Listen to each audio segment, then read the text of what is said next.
आप सभी डीएलएड प्रशिक्षुओं को मेरा नमस्कार। मैं हूं आपके साथ अंजलि बालियान और आप सभी का स्वागत करती हूं।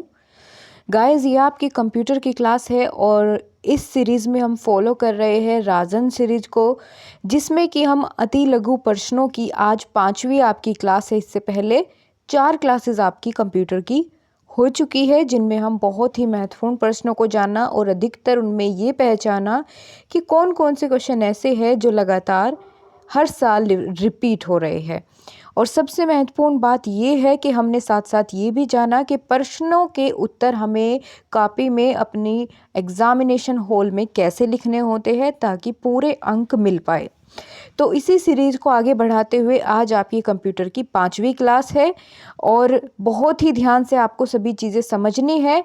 लिखना, नोट डाउन करने की कोई ज़रूरत आपको नहीं है, क्योंकि इस क्लास की पीडीएफ आपको टेलीग्राम ग्रुप में प्रोवाइड कर दी जाएगी।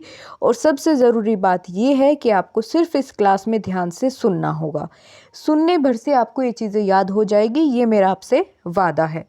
ठीक है, तो यदि आप आज पहली बार हमारे इस चैनल से जुड़े हैं, हमारी क्लास से जुड़े हैं, तो चैनल को सब्सक्राइब ज़रूर कर ले, क्योंकि आपका बहुत फ़ायदा यहाँ से होने वाला है। और हालांकि मैं तो ये कहती हूँ कि क्लास करे, समझ आए तो सब्सक्राइब करें, नहीं तो कोई ज़रूरत नहीं है। अब हम बात करने वाले हैं दोस्तों कंप्यूटर की 5वीं क्लास की, और इनमें हम अति लघु प्रश्नों को हल कर रहे हैं। लगभग 80 प्रश्न हमारे कंप्लीट हो चुके हैं। चलिए आगे बढ़ाते हैं अपनी इस क्लास को। और गाइस, जैसे ही आपके अति लघु प्रश्न सभी कंप्लीट हो जाएंगे, उसके तुरंत बाद हम लघु प्रश्नों को हल करना शुरू करेंगे, उनको समझना शुरू करेंगे। और यदि आपको आगे भी किसी और सीरीज़, यानी जैसे पवन सीरीज़ हो गए या और कोई भी ठाकुर पब्लिकेशन, किसी भी पब्लिकेशन के अगर आपको मॉडल्स चाहते हैं तो आप ज़रूर चैनल को फॉलो करें। यहाँ पर आपको राजन सीरीज़ के तुरंत बाद किसी अगली सीरीज़ को शुरू किया जाएगा, तो आप लोग मिस ना करें कोई भी क्लास। सबसे बड़ी बात ये है, भले ही स्पीड में चलाकर आप लोग देख सकते हैं, तो ध्यान रहे क्लास कोई मिस ना हो। आगे बढ़ते हैं। पहला क्वेश्चन आज का होगा, हाइपरलिंक से आप क्या समझते हैं? हाइपरलिंक क्या होता है? दोस्तों, हाइपरलिंक किसी पेज को उसी अवस्था की किसी अन्य दस्तावेज से जोड़ना ही हाइपरलिंक कहलाता है। यानी किसी पेज या दस्तावेज को उसी अथवा किसी अन्य दस्तावेज से जोड़ने का जो काम करता है, वो कौन करता है? हाइपरलिंक। उसे ही हम हाइपरलिंक कहते हैं। जो किसी पेज को उसी पेज से या किसी अन्य दस्तावेज से जोड़ने का कार्य करता है, उसे ही हाइपरलिंक कहते हैं। अगला क्वेश्चन है क्वेश्चन नंबर 82। इंटरनेट पर भेजे जाने वाले अपशब्द को हम क्या कहते हैं? यानी जो इंटरनेट पर अपशब्द भेजे जाते हैं, अपशब्द मतलब जो शब्द अच्छे ना हो, उन्हें क्या कहते हैं? उन्हें बोलते हैं दोस्तों फ्लेम। इंटरनेट पर जो भेजे जाने वाले अपशब्द होते हैं उनको फ्लेम बोला जाता है। नेक्स्ट क्वेश्चन है जो बहुत ही महत्वपूर्ण है, आपसे पूछा जाता है HTML का पूरा नाम लिखिए। ये MTML नहीं है, आप लोग करेक्ट करिए, HTML है। HTML की फुल फॉर्म आपसे कई बार पूछी जा चुकी है और अब भी आने की संभावना है आपके एग्जाम में। तो देखिए, H से हाइपर, T से टेक्स्ट, M से मार्कअप और L से language. Hyper text markup language full form होती है HTML की। H से क्या बनेगा? हाइपर बनेगा, T से टेक्स्ट, M से मार्कअप और language. Hyper text markup language. Clear है? नेक्स्ट क्वेश्चन पर बढ़ेंगे। अगला प्रश्न है आपका, एनिमेशन से आप क्या समझते हैं? एनिमेशन किसे बोलते हैं? कोई स्थिर चित्रों या डॉक्यूमेंट पेजों को एक एक करके तीव्रता से स्क्रीन पर गुजारना, जिससे गतिशीलता का आभास हो, एनिमेशन कहते हैं।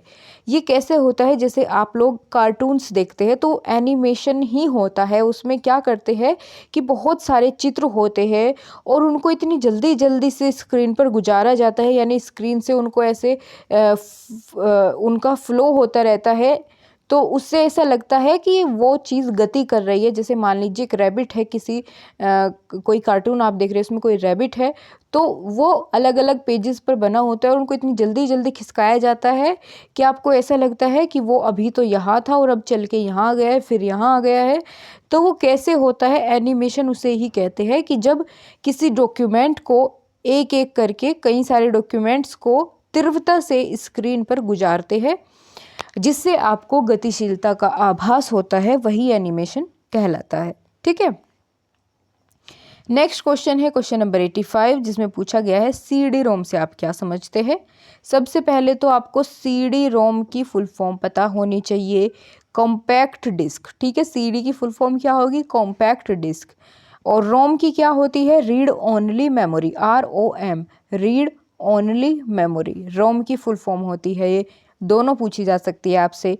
और 2019 में आया हुआ प्रश्न है कि सीडी रोम से आप क्या समझते हैं। यह एक ऐसी स्टोरेज की डिस्क या डिवाइस होती है जिस पर सिर्फ एक बार लिखा जाए परंतु बार बार पढ़ा जा सकता है। यानी सीडी रोम में क्या होता है, सीडी क्या होती है, सबसे पहले तो आप यही समझिए कि सीडी क्या काम करती है। सीडी दोस्तों एक तरह की आप कह सकते हैं कि स्टोरेज डिवाइस होती है, यानी आप डाटा इसमें सेव करते हैं। आगे क्या आया, रोम। सीडी का मतलब समझ लिया, अब रोम की बारी है। रोम मतलब read only memory. Read only मतलब जिसे केवल पढ़ा जा सके, एक बार लिख के उसे आप उसके बाद पढ़ सकते हैं, उसमें कोई भी चेंज नहीं कर सकते हैं, उसमें दोबारा से कुछ और ऐड नहीं कर सकते हैं, दोबारा से लिख नहीं सकते हैं, सिर्फ एक बार लिख सकते हैं और पढ़ आप उसे बार बार सकते हैं, जब तक आप चाहे उसको पढ़ सकते हैं, जितनी बार चाहे। रोम का मतलब यही होता है कि रीड ओनली मेमोरी, यानी सिर्फ आप उसको रीड कर सकते हैं। ठीक है, एक बार लिखने के बाद आप उसमें कोई चेंज नहीं कर सकते। और सीडी क्या होती है, एक स्टोरेज डिवाइस होती है। क्लियर हो गया। अब चाहे आपसे कैसे भी प्रश्न बने, इससे आप लोग कर देंगे, इतना आपको कॉन्फिडेंस होना चाहिए। अब यहाँ पर सीडी रोम की फुल फॉर्म पूछ ली है, वो मैंने आपको पहले ही बता दी है। सीडी की फुल फॉर्म होती है कॉम्पैक्ट डिस्क और रोम की रीड ओनली मेमोरी। तो बिल्कुल चौंकने वाली बात नहीं है, मैंने आपको पहले ही बताया था कि ऐसे पूछ सकता है और एक तुरंत बाद आपका क्वेश्चन आ गया। नेक्स्ट क्वेश्चन है डीवीडी का पूरा नाम बता दीजिए। तो डीवीडी की फुल फॉर्म होती है दोस्तों, डी से डिजिटल, वी से वर्सेटाइल और डिस्क। डिजिटल वर्सेटाइल डिस्क, या फिर अगर आपको ऑप्शन में ये ना मिले, यदि मल्टीपल चॉइस में पूछ लिया है तो ये ज़रूर मिलेगा, डिजिटल वीडियो डिस्क। दोनों आप लोग लिख सकते हैं। अगर मान लीजिए 1 या 2 नंबर में पूछ लिया जाए तो आप जो चाहे इन दोनों में से लिख सकते हैं। लेकिन यदि एमसीक्यू में आती है तो आपको ध्यान रखना चाहिए, यहाँ पर वर्सेटाइल भी हो सकता है और वीडियो भी हो सकता है। आपको ऑप्शन में दोनों में से एक देखने को मिलेगा। तो डिजिटल वर्सेटाइल डिस्क या फिर डिजिटल वीडियो डिस्क डीवीडी की फुल फॉर्म होती है। Clear, all right. चलिए आगे बढ़ते हैं। नेक्स्ट क्वेश्चन आपका है डेस्कटॉप क्या होता है। डेस्कटॉप से आप क्या समझते हैं, तो चलिए बता देते हैं। डेस्कटॉप जो है वो कंप्यूटर की स्क्रीन होती है जो कंप्यूटर के चालू करने के पश्चात आपको दिखाई देती है। यानी आप एक, यहाँ पर मैं आपको एक डायग्राम की हेल्प से समझाना चाहूँगी कि देखिए, जैसे मान लीजिए ये आपका मॉनिटर है, ठीक है, यानी कंप्यूटर की स्क्रीन है, यहाँ आपका कीबोर्ड रखा हुआ है, यहाँ माउस रखा हुआ है। तो जैसे ही आपने कंप्यूटर को ऑन करा, तो कंप्यूटर को ऑन करने के बाद मॉनिटर पर आपको इस तरह से कुछ आइकन्स दिखाई देते हैं, माय कंप्यूटर, रिसाइकिल, ब्रेन, और भी बहुत सारे जो भी आपने कुछ सेव किया होता है यहाँ पर ऐसे दिखाई देता है ऑन होने के बाद। तो जब आप कंप्यूटर को ऑन करते हैं उसके बाद जो ये स्क्रीन आपके सामने आती है जिस पर आपको बहुत सारे आइकन्स देखने को मिलते हैं, इसे ही हम क्या कहते हैं, इसे ही हम बोलते हैं डेस्कटॉप। यानी कंप्यूटर की स्क्रीन जो आती है ऑन होने के बाद, ठीक है, चालू होने के पश्चात, उसे ही डेस्कटॉप कहते हैं। समझ आ गई बातें, बहुत अच्छे। अब आगे बढ़ते हैं दोस्तों। अगला प्रश्न है वह मेमोरी जिसमें संग्रहित डाटा पावर सप्लाई बंद किए जाने पर भी बना रहता है, उसको आप क्या कहते हैं। यानी आप कोई कंप्यूटर में वर्क कर रहे हैं और पावर सप्लाई बंद हो गई, यानी बिजली चली गई। आप यही समझ लीजिए कि बिजली चली गई, आप कंप्यूटर पर वर्क कर रहे थे और तुरंत आपका कंप्यूटर बंद हो गया। लेकिन उसके बाद जब आपने दोबारा से कंप्यूटर ऑन किया तो आपने जहाँ तक अपना काम छोड़ा था वहीं से आपने आगे शुरू कर लिया, यानी वो आपका डाटा डिलीट नहीं हुआ। तो ऐसा कब होता है, कौन सी मेमोरी के कारण ऐसा होता है कि जब आपका जो डाटा आपने सेव किया था वो सप्लाई होने के बाद भी उसी में बना रहा, डिलीट नहीं हुआ। तो वो होती है नॉन वोलेटाइल मेमोरी। ठीक है। नॉन वोलेटाइल मेमोरी में क्या होता है, आपका डाटा एज इट इज़ आपको मिलता है, डिलीट नहीं होता है, जबकि वोलेटाइल मेमोरी में आपका डाटा जो है सप्लाई बंद होने पर डिलीट हो जाता है स्वयं। आगे बढ़ते हैं, अगला क्वेश्चन है, बहुत अच्छा है, पेन ड्राइव क्या है। अब अभी तो आप सभी यूज़ करते होगे पेन ड्राइव का, बहुत अच्छे से जानते होगे, लेकिन जब उसकी डेफिनेशन की बात आती है तो समझ नहीं आता है क्या लिखे। चलिए अब आप जान लीजिए पेन ड्राइव क्या होता है। यह एक इलेक्ट्रॉनिक मेमोरी डिवाइस होती है जिसे कंप्यूटर के यूएसबी से जोड़कर उसका उपयोग किया जा सकता है। कैसी मेमोरी डिवाइस होती है, सबसे पहले तो आपको ये पता होना चाहिए कि आप उसमें डाटा ही तो सेव करते हैं पेन ड्राइव में। और क्या काम होता है पेन ड्राइव का, डाटा सेव करना होता है या फिर डाटा को एक कंप्यूटर से दूसरे कंप्यूटर में ट्रांसफ़र करना भी काम करती है कौन, पेन ड्राइव। पहले पेन ड्राइव में डाटा सेव करते हैं, फिर उससे दूसरे कंप्यूटर में भी डाल सकते हैं। तो ये कैसी डिवाइस हुई, इलेक्ट्रॉनिक मेमोरी डिवाइस हुई जो कंप्यूटर के यूएसबी से जोड़कर उपयोग में ली जा सकती है। अगला प्रश्न है दोस्तों, प्रोटोकॉल से आप क्या समझते हैं। ये क्वेश्चन आपका रिपीट हो चुका है, पहले भी एक बार पूछा गया था, प्रोटोकॉल से आप क्या समझते हैं। मैंने आपको शायद सेकंड क्लास में आपको कंप्यूटर की पढ़ाया था, आज जैसे कि आपकी 5वीं क्लास है तो तब मैंने आपको प्रोटोकॉल डिस्कस किया था कि प्रोटोकॉल क्या होता है। यह नियमों का एक समूह होता है जो दो कंप्यूटर के बीच में डाटा संचारण में सहायता करता है, उसको ही हम क्या कहते हैं, प्रोटोकॉल कहते हैं। ठीक है, जो दो या दो से अधिक कंप्यूटर के बीच में डाटा संचारण करने में सहायक हो उसे ही, उन नियमों के समूह को ही प्रोटोकॉल कहते हैं। बहुत अच्छे, ध्यान से सुनते जाइए, आपको अपने आप दिमाग में चीज़ें मेमोराइज होती जाएगी, इमेज बनती जाएगी कि कैसे कैसे कहाँ क्या चीज़ होती है और आपको ये याद रहने वाली है परमानेंटली। अगर आपको लगे कि थोड़ा लंबा समय हो गया रिवाइज के बिना तो एक बार और आप क्लास को ज़रूर सुन ले, अगर देखना भी नहीं है तो सुन ले, क्योंकि सुनने से वो चीज़ें बहुत जल्दी आपको याद हो जाती है एज़ कम्पेयर टू आप बुक खोल के पढ़े। तो आगे बढ़ते हैं, अगला क्वेश्चन है, प्रिंटर द्वारा कागज़ पर हार्ड कॉपी प्राप्त करना क्या कहलाता है।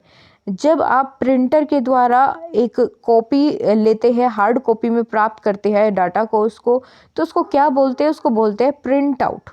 प्रिंटर से जो कागज़ पर हार्ड कॉपी प्राप्त की जाती है उसको क्या बोलते हैं, प्रिंट आउट निकलवा लाओ भैया।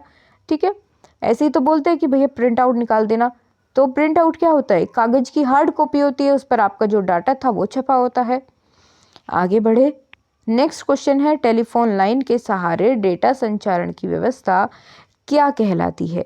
जब आप टेलीफोन की हेल्प लेकर के डाटा संचारण करते हैं, यानी आप इंफॉर्मेशन को या डाटा को ट्रांसफ़र करते हैं, तो उसको हम क्या कहते हैं, उसको बोलते हैं टेली कम्युनिकेशन।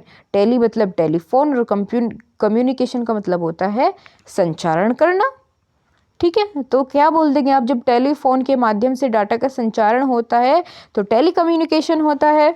बिल्कुल सही, भूलने वाली बात इसमें है ही नहीं। नेक्स्ट क्वेश्चन है, आईएसपी का पूरा नाम बता दीजिए। आईएसपी क्या होता है, तो आईएसपी की फुल फॉर्म होती है इंटरनेट सर्विस प्रोवाइडर। आई से इंटरनेट, एस से क्या होगा सर्विस और पी से provider, internet service provider full form होती है आईएसपी की। नेक्स्ट क्वेश्चन है, आईएसपी से आप क्या समझते हैं। तो आईएसपी क्या होती है, एक इंटरनेट सेवा प्रदान करने वाली संस्था होती है। ठीक है, क्योंकि यहाँ पर क्या प्रोवाइडर की बात की गई है, इंटरनेट सर्विस प्रोवाइडर यानी इंटरनेट की सेवा देने वाला, प्रोवाइडर मतलब देने वाला। तो कौन देता है, एक संस्था होती है जो इंटरनेट सेवा प्रदान करती है, जिसमें एक अथवा एक से अधिक गेटवे कंप्यूटर होते हैं तथा यह अन्य कंप्यूटर को गेटवे के सहारे इंटरनेट से जुड़ने की सेवा प्रदान करती है। ठीक है, इसे ही हम आईएसपी इंटरनेट सर्विस प्रोटोकॉल कहते हैं। नेक्स्ट क्वेश्चन इज, कीबोर्ड पर बटन दबाने की प्रक्रिया को हम क्या कहते हैं। जब आप कीबोर्ड के जो बटन होते हैं उनको प्रेस करते हैं तो उस प्रक्रिया को क्या बोलते हैं, उसे बोलते हैं की स्ट्रोक। की स्ट्रोक, ठीक है, तो कीबोर्ड के बटन दबाने को आप क्या बोलेंगे, की स्ट्रोक बोलेंगे इस प्रक्रिया को। अगला प्रश्न है, किसी कंप्यूटर पर कार्य प्रारंभ करने के लिए प्रोग्राम में जाने की प्रक्रिया क्या कहलाती है। यानी जब आप कंप्यूटर पर कोई कार्य शुरू करते हैं करना और आपको किसी प्रोग्राम में जाना होता है, किसी प्रोग्राम में को ओपन करना होता है, तो जब आप उस प्रोग्राम को ओपन करते हैं उस प्रक्रिया को आप क्या बोलते हैं? जब आप कोई सॉफ्टवेयर ओपन करेंगे या कोई प्रोग्राम ओपन करेंगे तो उसमें सबसे पहले आपको क्या करना पड़ेगा? लॉगिन करना पड़ेगा, ठीक है, लॉगिन करना पड़ेगा। तो यही कहते हैं किसी कंप्यूटर पर कार्य प्रारंभ करने के लिए सबसे पहले आपको प्रोग्राम में जाने के लिए लॉगिन करना होगा, ठीक है। लॉगिन करने के बाद आप उसकी सेवाओं का लाभ उठा सकेंगे। तो कंप्यूटर की कार्य को प्रारंभ करने के लिए प्रोग्राम में जाने की प्रक्रिया ही लॉगिन कहलाती है। क्लियर? बहुत अच्छे, समझ आ रहा है ना सभी लोगों को? एक बार सभी लोग शेयर कर दीजिए गाइस अगर आपको क्लास में मज़ा आ रहा है, और जिन प्रशिक्षुओं ने अभी तक लाइक नहीं किया है ज़रूर से लाइक करें ताकि आप लोग मुझ तक मोटिवेशन पहुंचा सके, मैं अपना कीमती समय निकाल कर आपके लिए क्लास बना सकूं और भी ज़्यादा मेहनत कर सकूं। तो ये आपकी रिस्पॉन्सिबिलिटी बनती है, ठीक है, मुझे कहना भी ना पड़े, इतना होना चाहिए। अब आगे बढ़ते हैं अगले क्वेश्चन पर, जहाँ आपसे पूछ लिया गया है, थोड़ा अपोजिट क्वेश्चन हो जाएगा पहले वाले से। किसी कंप्यूटर पर कार्य समाप्त करने के लिए प्रोग्राम से जब आप बाहर निकलते हैं तो उस प्रक्रिया को आप क्या कहते हैं? लॉगिन ऑफ कहते हैं। पहले आपने लॉगिन किया, अब लॉगिन ऑफ कर दिया क्योंकि आप प्रोग्राम से बाहर आ रहे हैं, तो लॉगिन ऑफ बोलते हैं। Clear? Next question, internet explorer क्या होता है? तो इंटरनेट एक्सप्लोरर क्या होता है? एक सॉफ्टवेयर होता है जो इंटरनेट पर वेबसाइट को खोजने की प्रक्रिया को आसान बनाता है, उसको ही क्या बोलते हैं? Internet explorer. ये एक सॉफ्टवेयर होता है और इंटरनेट पर जो वेबसाइट्स है उनको खोजने की प्रक्रिया आसान बना देता है इंटरनेट एक्सप्लोरर। अगला प्रश्न है, भारत की सबसे बड़ी सॉफ्टवेयर कंपनी का नाम बताइए। तो टाटा कंसल्टेंसी सर्विसेज, ठीक है, टाटा कंसल्टेंसी सर्विसेज सबसे बड़ी भारत की सॉफ्टवेयर कंपनी है, ठीक है, जिसको TCS बोला जाता है, TCS, टाटा कंसल्टेंसी सर्विसेज। ये आप याद रखेंगे, अगर आपसे फुल फॉर्म भी पूछ ली जाती है TCS की, ये एक सबसे बड़ी कंपनी है भारत की जो सॉफ्टवेयर बनाती है, TCS बोलते हैं उसको। तो टाटा कंसल्टेंसी सर्विसेज भारत की सबसे बड़ी सॉफ्टवेयर कंपनी है। ऑलराइट, समझ आया ना सभी को? तो कैसे हुए आपके सभी क्वेश्चंस? कितना आपको समझ आया? क्लास में मज़ा आया पढ़ने में, या फिर बोरियत महसूस हुई, या फिर आप चाहते हैं कि क्लास में क्वेश्चंस की क्वांटिटीज़ और बढ़ा दी जाए, या फिर आप चाहते हैं कि कोई भी चेंज यदि आप चाहते हैं, आपको लगता है कि इस तरीके से और ज़्यादा सुधार हो सकता है, तो आप अपने सुझाव कमेंट बॉक्स में हमारे साथ ज़रूर शेयर करें। आपके कमेंट्स का हमेशा वेलकम रहेगा। तो आज की क्लास को हम यहीं तक रखेंगे गाइस। आपको बहुत बहुत धन्यवाद, आप लोगों ने बहुत अच्छे से क्लास को किया। तो फिर मिलेंगे आपसे, ठीक है, नेक्स्ट क्लास में। तब तक के लिए बाय बाय, टेक केयर, जय हिंद।